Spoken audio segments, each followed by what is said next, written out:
Thank you for joining us at 5. I'm Shannon Heggie. I'm Mike Montecalvo. This afternoon, a judge set bond for the man accused of leaving a trail of ammunition during a high-speed chase with East Providence police. Joshua Pavo appeared in court today. 12 News reporter Alex Torres-Perez was there and joins us now live from the courthouse with what happened. Alex?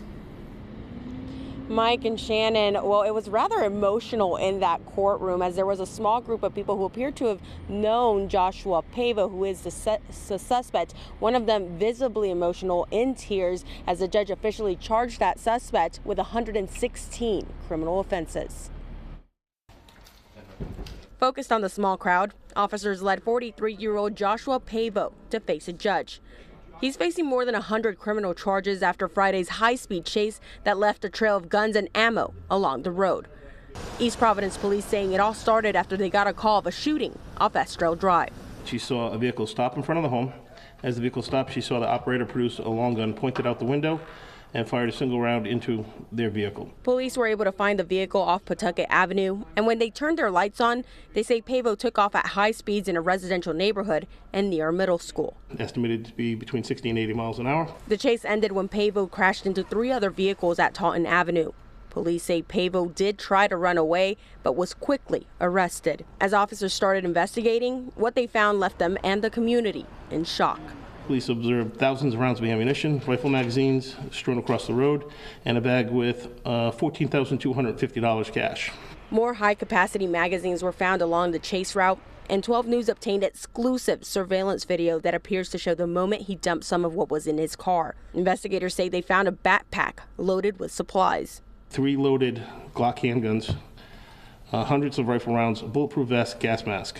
The judge set a $100,000 bond for Pavo. However, there are conditions Pavo must meet before he can go back to his parents' home in Florida. That includes giving up all firearms and ammunition, setting up mental counseling, and a protective order for the victim. And the suspect, Joshua Pavo, does appear back again here in court in March. Reporting live in Providence, Alex Torres-Perez, 12 News. First tonight, the heavily armed man who led East Providence police on a chase last Friday appeared in court facing more than 100 criminal offenses. I'm Shannon Heggie. I'm Mike Montecalvo. We are bringing you team coverage tonight as we learn more about the suspect and the chase. Target 12 investigator Tim White took a deep dive into the suspect Joshua Pavo's criminal history. But we want to start off with 12 News reporter Alex Torres-Perez, who was in the courtroom and has the latest developments. Alex? Shannon and Mike, in the last hour and a half, the mayor of East Providence sent out a community alert letting people know that the suspect Joshua Pavo may be out of jail soon. And this comes after a judge lowered Pavo's bond to $100,000 this afternoon. Handcuffed and shackled, 43-year-old Joshua Pavo is brought to court to face a judge, where he did not enter a plea to his 116 criminal offenses. This comes after Friday's high-speed chase that left a trail of guns and ammo along the road. It all started when East Providence police got a call of a shooting off Estrell Drive. She saw the operator produce a long gun, pointed out the window, and fired a single round into their vehicle. When officers found the described vehicle, the driver took off at what investigators estimate to be 60 to 80 miles per hour in a residential zone. There was a middle school in the area.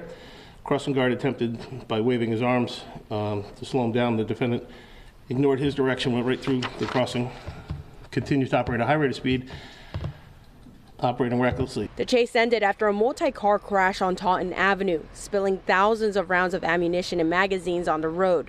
Police say Pavo tried to run away, but they were able to arrest him quickly. 12 News obtained exclusive surveillance video that appears to show the moment Pavo dumped his supplies along the chase route. Investigators describe what they found in court. Police were able to locate more rifle magazines with a high capacity. They also located 3 loaded Glock handguns, hundreds of rifle rounds, a bulletproof vest, gas mask. The judge now ordering Pavo to give up his firearms and ammunition, set up mental health counseling, and stay away from the victim as part of his bond. But East Providence Mayor Bob De Silva still warning people on Facebook, Pavo, quote, still poses an extreme threat to society. Now, it is still unclear if Pavo has or hasn't bonded out of jail. He is set to appear back in court in March. Reporting live in Providence, Alex Torres-Perez, 12 News.